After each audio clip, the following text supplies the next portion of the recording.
Shabbat Shalom. I want to share a story that takes place in the most beautiful place in the world. I was in Big Sur on the central coast of California.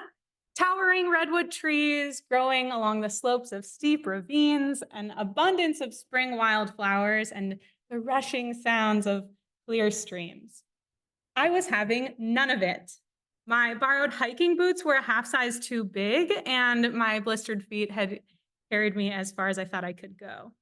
So I took off my heavy pack to sit down and rest on a boulder. I had just graduated college, and even though my degree was in environmental education, I was starting to seriously doubt a career choice that would put my feet in so much pain. While I usually found exploring nature the height of spirituality, I was feeling disconnected and grumpy. My friends encouraged me to get back up and keep going. It was a 10-mile trek to the legendary Sykes Hot Springs, and we still had several to go. When we finally arrived at the campsite, the first thing I did was take off my shoes and immerse my feet into the cool stream. I had no idea how I was going to hike out on Sunday with these blisters. We spent most of that night and the next day soaking in the hot springs, natural pools nestled at the base of a trickling waterfall. I did say this is the most beautiful place on earth, right? On Sunday morning, as we packed up camp, I realized that a miracle had occurred. My feet, which had been red and swollen, had returned to their normal size and color. They barely hurt. I had been miraculously healed by the springs. I didn't know it at the time, but Jewish tradition has an explanation for this.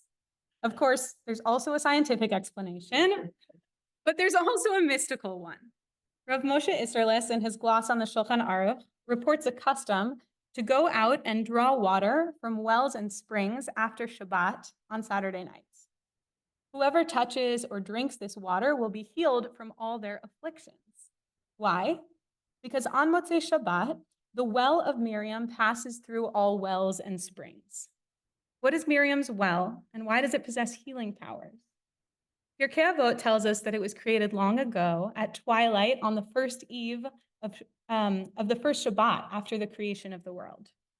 The association with Miriam comes out of the story of her death, a story which took place right around now in the calendar, just after Rosh Chodesh Nisan. The Israelites arrived all together at the wilderness of Tzin on the first new moon, and the people stayed at Kadesh. Miriam died there and was buried there. The very next verse, after Miriam's death, reads, "The community was without water." Because this lack of water occurs immediately after Miriam's death, several midrashic sources associate the presence of water with Miriam herself.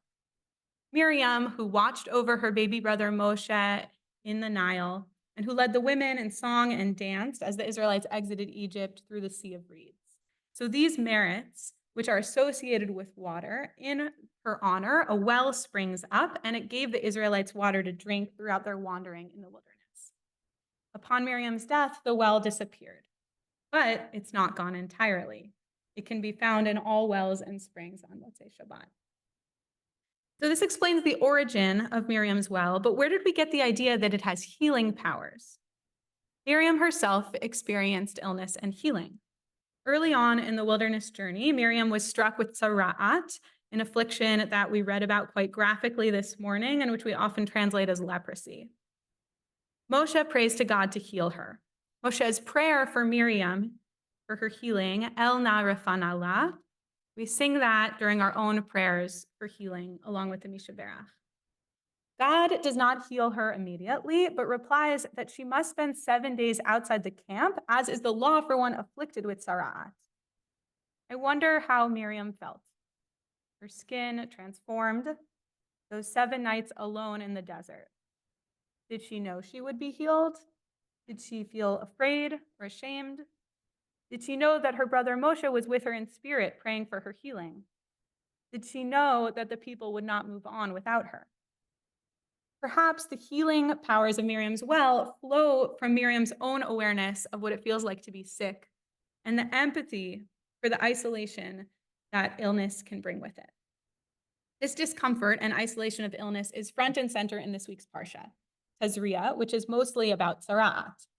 Miriam's story tells one individual experience, but Tazria speaks generally. It says this can happen to anyone. In addition to skin diseases, the Parsha touches on childbirth, circumcision, and menstruation. So we are deep in the messiness and vulnerability of the human body. At play in the laws laid out here are the ritual categories of tuma and tahara, usually translated as impurity and purity. Certain physical experiences place a person in a state of tuma, impurity, meaning they can't visit the Mishkan or later the temple in Jerusalem until they undergo a ritual of purification. So the Parsha begins by laying out the laws for a woman who's just given birth and how she has to wait several weeks before she can undergo her purification ritual and once again approach the Mishkan where she makes a sacrifice to God. And the rest of the Parsha, as we read, details many skin afflictions and explains how to determine if they're tzara'at. If a person is found to have tzara'at, they are impure and have to wait outside the camp for the affliction to heal before they can go through the rituals which bring them back to a state of purity. That's what happened to Miriam. This Parsha speaks of giving birth and tzara'at as embodied experiences which necessitate time away from the Mishkan, from sanctified space. Elsewhere in the Torah, we learn that other embodied experiences, menstruation, bodily discharges, and contact with dead bodies, they also convey tuma. They bring someone into a state which requires purification before approaching the sanctuary. So reading these passages can be troubling. Why does the fact of living in a human body seem to push us away from God and sacred space? Since we don't have the temple in Jerusalem anymore, these laws are, for the most part, not in effect anymore. So instead of reading this as a law that needs to be justified or rejected, we can listen to these passages for the story they tell and for the way in which they might speak to our own embodied experience. This Parsha takes us into the messy terrain of human vulnerability and tells a story of isolation and reconnection. The laws around Tuma in our Parsha and elsewhere might describe how experiencing our body's physicality and vulnerability can make us feel far from God and sacred community. Just as one who is impure cannot approach the Mishkan, there are times when we feel unable to access God. That may be during the times that the Torah associates with Tuma, or it might not be. Maybe because of illness or pain, we are unable to do the things we want to do or go to the places we go to feel holiness and God's presence. We might be questioning how God works in the world and wondering if we're being taken care of. Our susceptibility to disease can separate us from people we love, as it does for the person afflicted with tzara'at and as it's done to all of us throughout the pandemic, and as it continues to do for so many people who are immunocompromised. Thankfully, we're able to bridge the gap somewhat with Zoom, but we still miss the closeness of getting to be with many of you in person. And so we might translate Tuma and Tahara not as impurity and purity, but as distance and closeness. To live in a human body is to always be susceptible to Tuma, to know that there will always be times when we feel far from God. Part of the role of ritual and of community is to try to help us find a way back into connection with each other and with God after we experience the distance that Tuma can bring. Miriam, who spent her 7 days outside the camp, who bore the stigma of tzara'at, she knows this intimately. She reminds us that we move through cycles of distance and closeness. When illness isolates us, we do not need to stay outside the camp forever. We see a hint of this in the language used in the case of the woman who's impure after giving birth. She has 7 days of impurity. On the 8th day, if she had a boy, her son is circumcised, and then for 33 days, she shall dwell in a state of blood purification. So this time, when she's not able to approach the sanctuary, it's not called impurity, it's called purification. Every day that she waits, feeling whatever it is that she's feeling in her body and her mind, it's one day closer to approaching the sanctuary. Tuma, distance from the sacred, it's not static. It's part of a process of coming closer, a process of healing. I want to be intentional about the word healing here. Hospital chaplains and disability activists distinguish between the words cure and healing. Rabbi Julia Watts-Belzer, a disability scholar and activist, drawing on Methodist minister Kathy Black, writes, quote, Cure points to the elimination of disease or at least the eradication of its symptoms. But healing has a wider valence. We speak of a healing presence, recognize healing moments, and understand healing as a process, a movement toward greater wholeness, well being, comfort, and ease. This distinction between healing and cure affirms that healing can unfold for us regardless of whether we experience physical change in our bodies or minds. Healing can happen for all of us. End quote.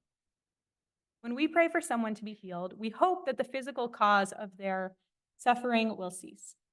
But more than that, we pray for refuata nefesh verefuata guf, not only healing of the body, but healing of the spirit.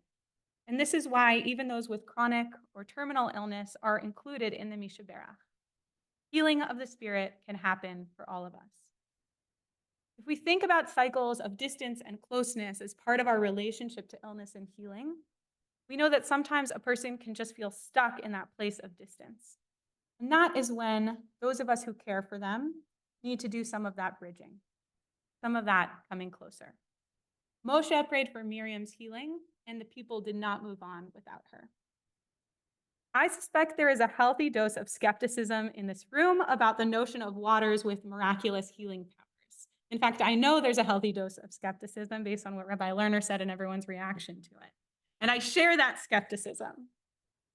But I believe deeply in the miraculous healing power of accompaniment, of being reminded that we are not alone, of praying with and for each other, of helping each other move through cycles of distance and coming closer again.